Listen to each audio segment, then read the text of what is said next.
دی خو ټول عمر په لاس کې بخاري درته راخیستلې وه ودې ما مسلمان وروره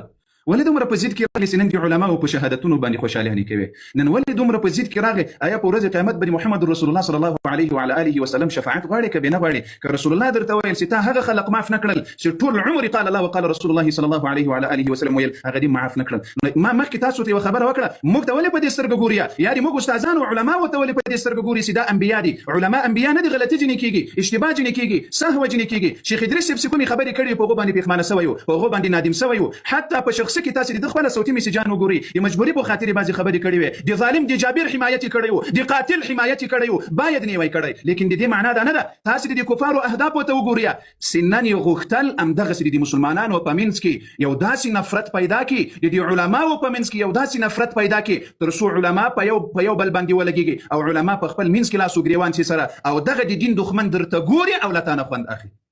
ای مسلمانانو بیدار سئ ای علماو بیدار سئ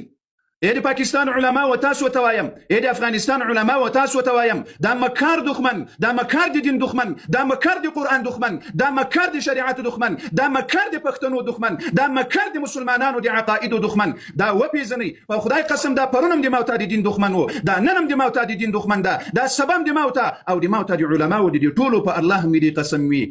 دا روزل سوی د دې دپاره ده چې اسلام بدنام کی علما بدنام کی قرآن بدنام کی د مسلمانانو عقاید ور خراب کی او مسلمانان له یو بل سره لاس او ګریوان کړي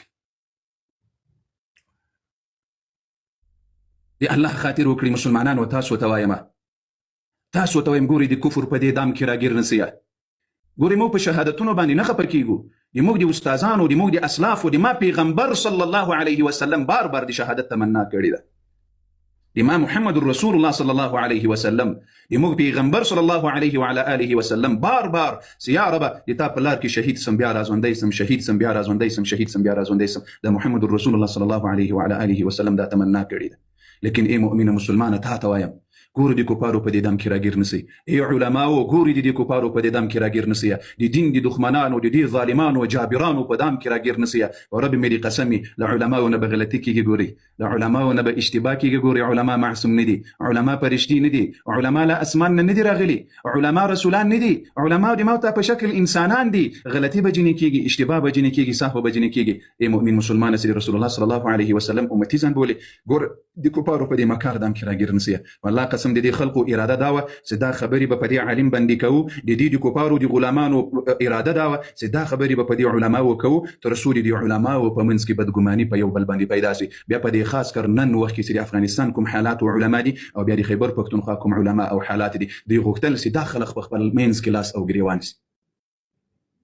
دی غوښتل امدا چې دغه مسلمانان او دغه علما په خپل منځ کې لاس او ګریوان سي په یو بل باندې بدګمانه سي په یو بل ګوري دا کفار ډیر قسم اهداف لري ای مسلمانانو رب جل وعلا وایي یا ایها الذين امنوا لا تتخذوا بطانه من دونكم لا يألونكم خبالا ودوا ما عنتم قد بدت البغضاء من افواههم وما تخفي صدورهم اکبر رب وایي چې په زړونو کې څه درته پټ کړي دا ډیر لوی دي دا دسیسې وپېژنئ ای مسلمانانو دا پریبونه وپېژنئ ای مسلمانانو اله العالمین مسرلوړي کړه خدای جل وعلا دې د شیخ ادریس صاحب شهادت قبول کړي او هغه مسلمانان چې د په بعضې خبرو باندې دردېدلي ول هغه د شیخ ادریس صاحب د مجبوري خبرې وې او د مجبوري په خاطر مجبوره سوی و دې خبرو ته د علماو د بدنامي دپاره د علماو د بې اتفاقي دپاره د مسلمانانو په خپل منځ کې د بدګماني دپاره شیخ ادریس صاحب په هغو خبرو په الله قسم پښېمانه و که تاسې یې میسیجان غواړئ زه به د نږدې شاګردانو میسیجان درته واوروم وهغه باندې پښېمانه اوسې کاشکې ما دا خبرې نه وای کړي ما خو د علم او د درس او د تدریس خبرې وای خو تاسو خیال کړی وي چې دا کفار قسم اهداف لري قسم اهداف لري ما یو وخت کې تاسو ته یوه خبره کړې وه چې ګورې موږ زر په هر چا باندې ښه ګمان کړی ده نو کوشش وکړئ قدرمندو دوستانو نن د مخ خپله خپرونه ده د سیرت د رسول الله صلی الله علیه وعلى آله وسلم ګورې د علماو په شهادتونو مه خوشحاله کېږئ ما مخکې تاسو ته ویل له علماو نه به یوه تیزه او غلطه خبره کېږي اشتباه به کېږي هغه معصوم نه دي هغه انبیا نه دي هغه علما دي علماو نه به اشتباه کېږي وګوري د عالم په مرګ باندې خوشحالېدل په خدای قسم د الله عذابونه ورپسې را روان وي تاسو د پښتنو منطقو ته وګورئ په الله قسم په کومو تکلیفونو چې موږ راګیر یو دا د صحابي د اهل بیت د رسول الله صلی الله علیه وسلم د عبدالله ابن عباس خبره ده وایي کله وخت کې یو عالم شهید کېږي او ظالمان په شهادت رسوي د دې په بدل کې به الله هغه وخت د قهر غصه سړیږي چې تر څو یې له هغه قومه 15,000 انسانان وژلي نه وي ما خبره نه ده ما د پلار خبره نه ده زه د زنداباد او مرداباد والا نه یم د رسول الله د اهل بیت او د صحابي د جلیل القدر صحابي د رسول الله صلی الله علیه وسلم د صحابه او آثار او د هغوی خبرې دي مه کوئ داسې قربان موسم دا مکار دښمن، دا ذلیل دښمن، دا شرمېدلی دښمن اله العالمین ته تباه برباد کړي، اله العالمین ته نیسو نابود کړي، اله العالمین ته تباه برباد نیسو نابود کړي. اله العالمین د دې علماء د وینو په خاطر، د دې مظلومو پښتنو د وینو په خاطر، د دې مظلومو پښتنو د دې مظلومو مسلمانانو د وینو په خاطر، بیا د دې علماء په وینو لړلو جسدونو په خاطر یا الله دا ظالم تباه برباد نیسو نابود کړي. اله العالمین په داسې عذاب گرفتار کړي لکه فرعونیان سره گرفتار کړل، و داسې عذاب گرفتار کړي لکه ثمودیان سره گرفتار کړل. اله العالمین داسې نیسو نابود کړي لکه د لوط علیه السلام قوم سره نیسو نابود کړل. یا الله یا رحمان یا رحیم یا رب العالمین.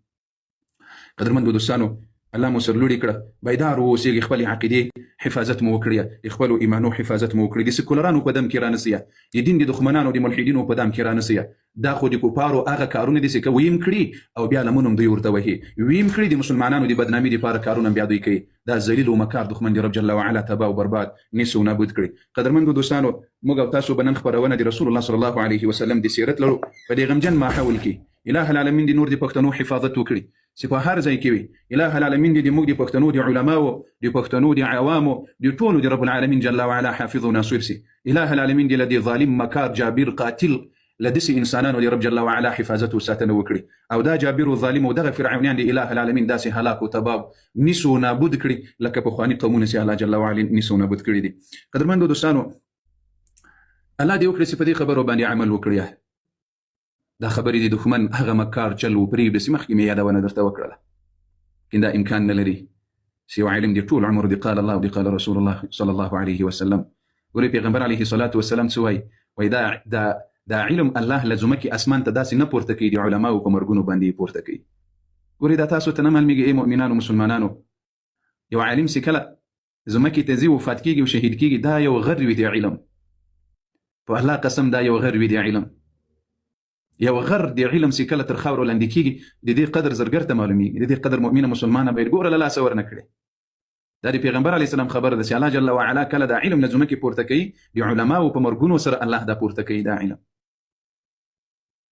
موت العالم موت العالم. نن تاسو وګورئ سکولرانو د موږ د مسلمانانو داسې عقاید را خراب کړل